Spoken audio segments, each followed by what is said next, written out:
पहले तो अपनी जाति छुपा करके उस कार्य को करने के लिए उनके बीच में जाना ही नहीं चाहिए।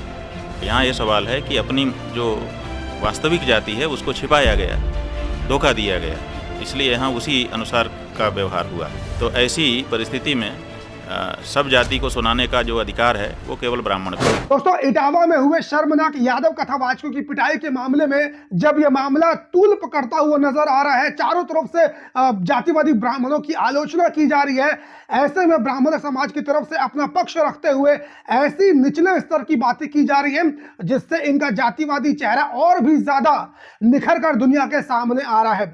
उसके बारे में हम लोग बाद में बात करेंगे, लेकिन जो इनका धर्म गुरु है, हिंदू धर्म का सबसे बड़ा धर्म गुरु माने जाने वाला शंकराचार्य, इसने इस मामले के ऊपर ऐसी बातें कही हैं जिससे आप लोगों को मालूम चल जाएगा कि ये शंकराचार्य कितना बड़ा जातिवादी व्यक्ति है और कितना घटिया किस्म का व्यक्ति है। इसने हदों को पार कर दिया है, एकदम निचले और छिछले स्तर की बातें की हैं। इसकी बातें सुनेंगे तो आपको मन करेगा कि इसके मुंह के ऊपर 4 जूते मारे। इसने इस मामले के ऊपर बात करते हुए कहा है कि सबसे पहले जो यादव कथावाचक थे उनकी गलती थी, उन लोगों ने अपनी जाति छुपाई और जाति छुपाकर उन्होंने धोखा देने का काम किया। यादव कथावाचकों की इतनी ज्यादा हिम्मत कैसे हो गई कि उन लोगों ने अपनी जाति छुपाई और ब्राह्मणों के गांव में घुस गए। ये बातें अभी मुक्तेश्वरानंद शंकराचार्य के द्वारा कही गई है। सबसे पहले आप उसकी बात सुनिए। जाति की आड़ में अपने कुकृत्यों को छिपाने की कोशिश करते हैं। आप अगर यादव हैं, आप अगर जाटव हैं, तो इसमें क्या खराबी है? आप क्यों अपनी जाति को छिपा रहे हैं? आप क्यों ब्राह्मण बन करके लोगों के सामने जा रहे हैं? और फिर आपका इतना दुस्साहस कि ब्राह्मणों के बीच में ही ब्राह्मण बन के पहुँच गए, तो स्वाभाविक है, पोल खुलनी थी, वो खुल गई। तो एक तो पक्ष ये है।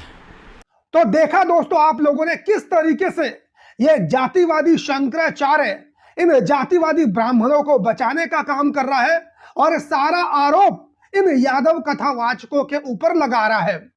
सबसे पहले मैं कुछ प्रश्न इस शंकराचार्य से पूछना चाहता हूं। मैं पूछना चाहता हूं कि अबे ढोंगी पाखंडी शंकराचार्य, तेरी मां वहां पर मौजूद थी या तेरा बाप वहां पर मौजूद था? तुझे कैसे पता चला कि इन लोगों ने अपनी जाति छुपाई थी? जबकि ये यादव कथावाचक साफ साफ कह रहे हैं कि इन्होंने अपनी जाति नहीं छुपाई थी। ये लोग अपना बकायदा आधार कार्ड दिखा रहे हैं जिसमें इनकी जाति यादव ही लिखी हुई है। जब वो लोग कह रहे हैं कि उन्होंने अपनी जाति नहीं छुपाई थी, तो तू कैसे कह रहा है कि उन्होंने अपनी जाति छुपाई थी, धोखा देने का काम किया था? तुझे ये बात कैसे पता? तू क्या कोर्ट है, पुलिस है, जज है, न्यायाधीश है, कौन है जो तुझे ये बात मालूम चल गई कि उन लोगों ने अपनी जाति छुपाई थी? जाहिर सी बात है, ब्राह्मणों के द्वारा ये आरोप इन यादव कथावाचकों के ऊपर लगाया जा रहा है और उन्हीं की बातों को मानकर ये शंकराचार्य उन यादव कथावाचकों के ऊपर धोखाधड़ी करने का आरोप लगा रहा है, जाति छुपाने का आरोप लगा रहा है। पहली बात तो ये हो गई, उन्होंने जाति नहीं छुपाई थी। ये जो घटना हुई है बहुत ही निंदनीय है, ऐसा नहीं करना चाहिए था। किसी इंसान को आप इस तरीके से बेइज्जत करके, मारपीट करके, उसके ऊपर मूत्र और ये सब नाक रगड़ना, क्या ये कोई तरीका नहीं था अपनी बात को या अपनी किसी अधिकार को दिखाने का? ठीक है, आप करते हो, लेकिन सबको अधिकार है पूजा पाठ करने का, और वो कोई आज के नहीं कर रहे थे, उनको 15 साल हो गए हैं सब करते करते। और जो यहाँ से लोग उनको ले गए थे उन्हें भी पता था कि वो यादव है। उसके बाद भी आप अगर वहां जा करके ये सब कर रहे हो तो कहीं ना कहीं कुछ तो क्या किस तरीके से कार्रवाई की है?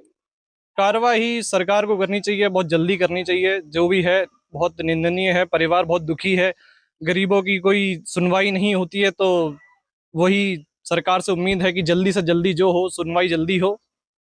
क्या नाम है? रविंद्र विक्रम सिंह। रविंद्र जी, आपके मकान में ये रेंट पे रहते हैं? जी, 15 साल से। इनका संत सिंह यादव। ये कब से कथावाचक है? ये करीब 15 साल हो गए हैं इनको कथा करते हुए, और पूरा क्षेत्र जानता है, और बड़े व्यवहार कुशल और मिलनसार हैं। और इनके साथ जो घटना हुई है बड़ी निंदनीय है। सनातन धर्म में किसी की शिखा काटना, इससे बड़ा अपमान, पेशाब उनके ऊपर डालना, ये सब क्या है? ये गुंडई दबंगई वहाँ जो दिखाई गई उनके साथ, अरे आपको कथा नहीं करवानी तो इज्जत से उन्हें वापस कर देते, जानते हुए भी ऐसा किया। जो यहाँ पे कथा कराने ले गए थे वो उन्हें पहले से जानते थे? बिल्कुल, पहले से वो पप्पू महाराज हैं, कोई वो सब जानते थे, क्योंकि ये संतों का सब आपस में एक दूसरे से संपर्क रहता है, सब एक दूसरे को जानते हैं। मैं इस शंकराचार्य से कहना चाहता हूं, अगर एक पल को मान भी लिया जाए कि उन लोगों ने अपनी जाति छुपाई थी, तो इसमें कौन सा बड़ा अपराध कर दिया था?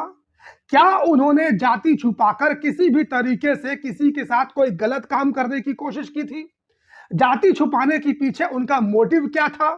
क्या उन्होंने गांव के ब्राह्मण जो महिलाएं थी, उनकी बहन बेटी थी, उनके साथ छेड़छाड़ करने का काम किया? क्या ब्राह्मणों की मां बहन बेटियों के साथ जाति छुपाकर शादी करने का काम किया, या उनके साथ बलात्कार करने का काम किया? आखिर जाति छुपाकर उन्हें फायदा क्या होने वाला था जिसके वजह से उन्होंने जाति छुपाई होगी? अब बहुत सारे जो ब्राह्मण हैं वो ये कह रहे हैं कि उन्होंने अपनी जाति इसलिए छुपाई थी ताकि उनको कथा करने का मौका मिल जाए, ताकि ब्राह्मण समाज के लोग उनसे अपनी कथा करवा लें। इसी बात में दोस्तों आप सोच कर देखिए कि इन लोगों ने कोई अपराध करने के लिए अपनी जाति नहीं छुपाई थी। अगर छुपाई भी थी तो इन लोगों ने हिंदू धर्म का प्रचार करने के लिए अपनी जाति छुपाई थी। 2 पैसे इन लोगों को मिल जाएंगे इसलिए इन लोगों ने अपनी जाति छुपाई थी। भागवत कथा करके कुछ पैसे ये लोग कमा लेंगे, सिर्फ इसलिए इन्होंने अपनी जाति छुपाई होगी। इसमें तो कोई अपराध नहीं है, इसमें तो कोई इन्होंने गलत काम नहीं किया है। अरे धर्म का प्रचार ही तो कर रहे थे, कोई अधर्म काम तो नहीं कर रहे थे, धर्म की बात कर रहे थे, लोगों को धर्म की बात बता रहे थे, भागवत कथा कर रहे थे। इसमें इन लोगों ने ऐसा कौन सा अपराध कर दिया जो तुम लोगों ने इन लोगों के साथ इस तरीके से अमानवीय कृत्य करने का काम किया? तुम लोग हिंदू एकता की बात करते हो, हिंदू राष्ट्र बनाने की बात करते हो, ये लोग भी तो हिंदू ही थे, ये लोग भी तो हिंदू धर्म से ही आते थे, हिंदू धर्म का प्रचार ही करना चाहते थे। फिर तुम लोगों को इस बात से इतनी ज्यादा आपत्ति क्यों हो गई कि ये लोग यादव होकर कथा किस प्रकार से कर रहे हैं, क्यों कर रहे हैं? अगर तुम लोग वाकई में हिंदू होते, वाकई हिंदू राष्ट्र बनाना चाहते और सभी हिंदुओं को एक नजर से देखते, तो तुम्हें इस बात में कोई भी आपत्ति नहीं होनी चाहिए थी। और यदि समाज का कोई भी व्यक्ति अपनी जाति छुपाने के लिए मजबूर होता है तो इसमें उस व्यक्ति की गलती नहीं है, बल्कि समाज की गलती है। आज भी हमारे देश में बहुत से जाटव समाज के लोग हैं जो कहीं भी जाते हैं तो बेचारे अपनी जाति छुपाते हैं, अपनी जाति नहीं बताते हैं। क्यों नहीं बताते हैं?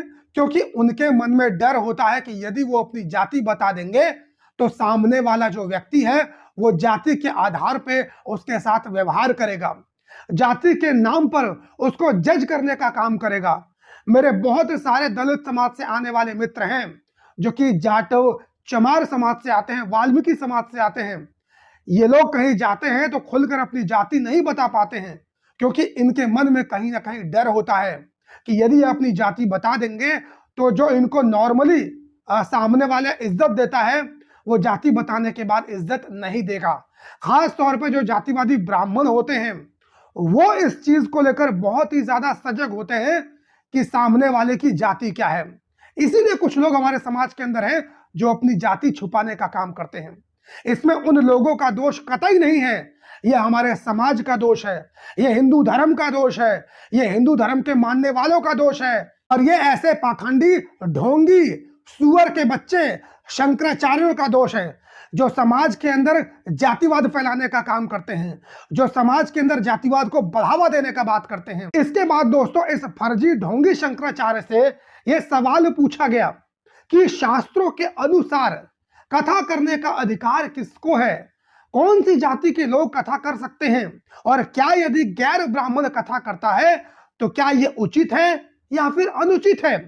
सुनिए इस ढोंगी पाखंडी शंकराचार्य ने इस सवाल का जवाब कितने घटिया तरीके से देने का काम किया। कि हमारा ये कहना है कि अगर हम अपने बच्चों को सुना रहे हैं तो जो बच्चे हैं सुनने वाले उनके पिता तो उन्हीं की जाति के होंगे ना, तो वहाँ तो दूसरी जाति नहीं आएगी। लेकिन जब हम सार्वजनिक रूप से सब जातियों को सुनाने के लिए आते हैं कि हम सब जाति को सुनाएंगे, तो सब जाति को सुनाने के लिए सब अर्ह नहीं हैं, शास्त्र की मर्यादा है।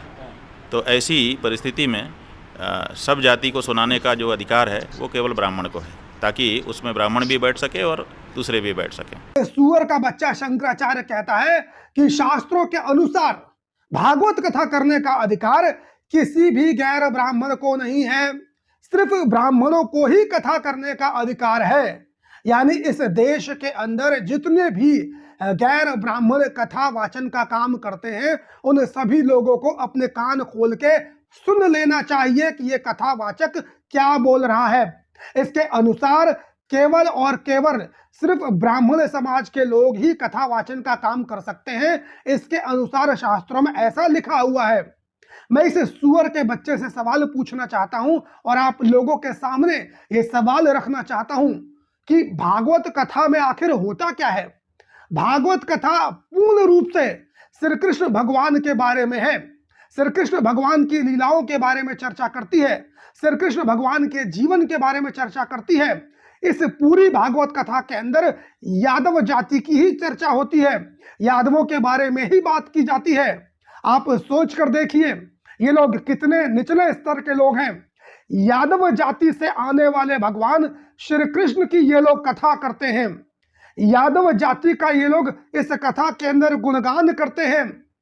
यादवों का नाम लेकर ये लोग कथा करके 2 पैसे कमाने का काम करते हैं और कहते हैं कि यादव कथा वाचन का काम नहीं कर सकता।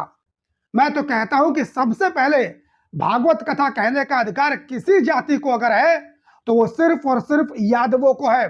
ब्राह्मणों को तो बिल्कुल भी इसका अधिकार नहीं है।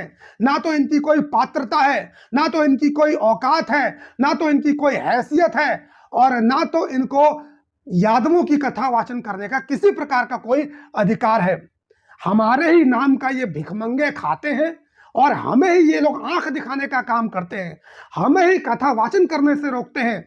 इस देश के तमाम यादवों से मैं ये अपील करना चाहता हूं कि आज के बाद किसी ब्राह्मण को आप अपने यहाँ किसी भी तरीके का धार्मिक अनुष्ठान, पूजा पाठ, कथा, कुछ भी धर्म से जुड़ा कार्य करने के लिए इन पाखंडी ढोंगियों को मत बुलाइए। आप शादी कर रहे हैं तो वहां पर इन ढोंगी पाखंडियों को मत बुलाइए। आप यादव समाज से आने वाले किसी कथावाचक को बुला लीजिए, किसी SC ST OBC से आने वाले किसी पुरोहित को बुला लीजिए, लेकिन इन ढोंगी पाखंडी जातिवादी ब्राह्मणों को तो बिल्कुल भी मत बुलाइए। और सामाजिक तौर पे इन लोगों का अब समय आ गया है कि पूर्ण रूप से बहिष्कार किया जाए और कोई भी ब्राह्मण जाति का कथावाचक भागवत कथा करने का काम करता है, यादवों की कथा करने का काम करता है, तो उसका विरोध यादव समाज की तरफ से होना चाहिए। जितने भी इस देश के अंदर मंदिर श्री कृष्ण भगवान के हैं उन सबका अधिकार यादवों के पास होना चाहिए। अब इन जातिवादी ब्राह्मणों को इनके पिछवाड़े में लात मार के भगाने का समय आ चुका है। बाकी आप सभी लोगों से कहना चाहूंगा कि इस वीडियो को जितना हो सके उतना ज्यादा आप लोग शेयर कीजिए। चैनल पर नए हो तो सब्सक्राइब कर लीजिए। फेसबुक, ट्विटर, इंस्टाग्राम, यहाँ पर मेरी आईडी आप सभी लोगों को मिल जाएगी, वहां पर जाकर भी आप मुझे फॉलो कर सकते हैं। बाकी मुलाकात करता हूं किसी और वीडियो में, तब तक के लिए बहुत बहुत धन्यवाद। जय हिंद।